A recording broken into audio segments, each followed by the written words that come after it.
20 বছর থেকে পাবনা জেলে আছে। ওই লোকটা নিজেও জানে না আমি কেন জেলে। জজ জানে না ঘটনা কি, উকিল জানে না ঘটনা কি। কত তার দাপট সুন্দর করে সাজিয়েছে, সাক্ষী সাজিয়েছে। সাক্ষী বলছে আমি 2 চোখে মারতে দেখেছি। অথচ যার নাম দিয়েছে সেদিনও রং করেছিল, পাবনাতেই ছিল। জেনা মহাপাপ, তবে মিথ্যা সাক্ষীর মতো নয়। সুদ ঘুষ খাওয়া মহাপাপ, তবে মিথ্যা সাক্ষীর মতো নয়। মানুষকে হত্যা করা মহাপাপ, তবে মিথ্যা সাক্ষীর মতো নয়। এতিমের মাল খেয়ে নেওয়া মহাপাপ, তবে মিথ্যা সাক্ষীর মতো নয়। পৃথিবীতে 3য় মহাপাপ হলো মিথ্যা সাক্ষী দেওয়া। 20 বছর থেকে ও জেলে আছে, পাবনা জেলে। একটু সাধ করে ছেলের মাথায় হাত দেওয়ার কোনো সুযোগ নেই। পাশে স্ত্রী দাঁড়িয়ে আছে, 2 মাস 3 মাস পর দেখতে এসেছে। একটু স্ত্রীর গায়ে হাত বলাবে এরকম কোনো সুযোগ নেই। সে নিজেও জানা আমি জেলে কেন। এর নাম দাঙ্গাবাজি, এর নাম দলীয় দাপট, এর নাম ক্ষমতা। আর বোঝা উচিত ফেরাউন ডুবে গেছে। হ্যাঁ বেটা, দাঙ্গাবাজি করে, ক্ষমতা দেখিয়ে, দলীয় দাপট দেখে 1 মিনিট বেঁচে থেকে সব বলো দাম দিতে পারো না। ফেরাউন ডুবে গেছে, তোমারও নৌকা ডুবে গেছে, তুমি হিসাব করিও। মনে রেখো তুমি মাটির মানুষ, একেবারে নত হয়ে থাকো। বাকি জীবন কাউকে অহংকার দিয়ে কথা বলো না। এরকম কথা বলবো না তুমি। তুমি মাটির মানুষ।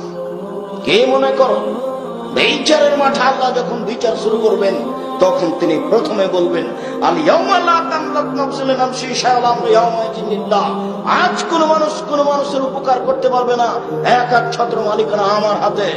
সেই দিন আল্লাহ রাসূল বলছেন, আল্লাহ বলবেন আইনাল জাব্বার আইনাল মুতাকাব্বির, স্বৈরাচারী, স্বেচ্ছাচারী, অহংকারী, বদমেজাজিরা কোথায়? আনা মালিকুল আমলাক, আমি হচ্ছে রাজাধিরাজ। সেদিন তুমি বুঝতে পারবে ক্ষমতা কাকে বলে, দাপট কাকে বলে। অযথা 50 টাকা রিক্সাওয়ালা চেয়েছে, তার জন্য তুমি 1 থাপড় মেরে দিলে। একটা অসহায় মানুষকে তুমি এমনিতে এত অপমান করে ছেড়ে দিলে। মানুষকে অপমান করার তোমার এত সাধ কেন? একটা রিক্সাওয়ালাকে 1 থাপ্পড় মারার তোমার সাধ কেন? তোমার একটা দামি গাড়িতে রিক্সাওয়ালার চাকাটা না হয় লেগে গেছে, যার জন্য তুমি রিক্সাওয়ালাকে এত মোটা কথা বললে কেন? আরে রিক্সাওয়ালাও মানুষ। তুমি কয় টাকার মালিক? তুমি কয় টাকার মালিক? কয় পয়সার মালিক? তোমার এত দাপট হলো কেন? ভুল সিদ্ধান্ত ফিরে আসো তুমি। তুমি কিন্তু মাটির মানুষ, তুমি কিন্তু একেবারে অপবিত্র, খারাপ, শুক্রকীটের মানুষ। বারবার বলছেন আল্লাহ, তোমার আবার অহংকার কি? তোমাকে তো আমি বীর্য দিয়ে শুক্রকীট দিয়ে বানিয়েছি।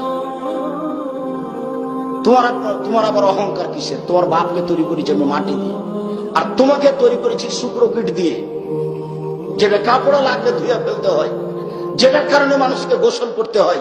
আর তোমার বাপকে সৃষ্টি করেছি মাটি দিয়ে, আর তোমাকে সৃষ্টি করেছি কি দিয়ে?